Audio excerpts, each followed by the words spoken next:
'n Ma se bid, deur Azet Wiesner, gelees deur Elise Swart.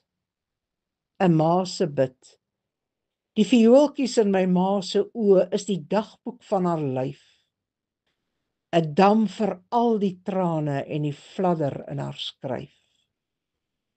Sy aanraak in haar hande word lepels vol van gee. Ons loop ons eie rigting, maar haar voete trap die tree. My ma se woord en sinne praat die liefhê wat sy mis.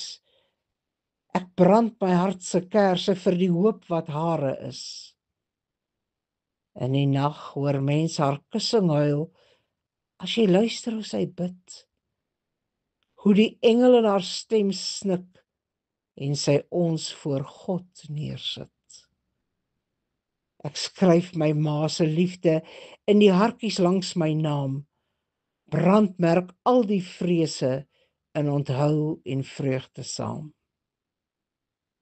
Laat nag, as die hemelse lantern oor ons hang, soen ek 'n kind se vrede oor mamma ma se wang.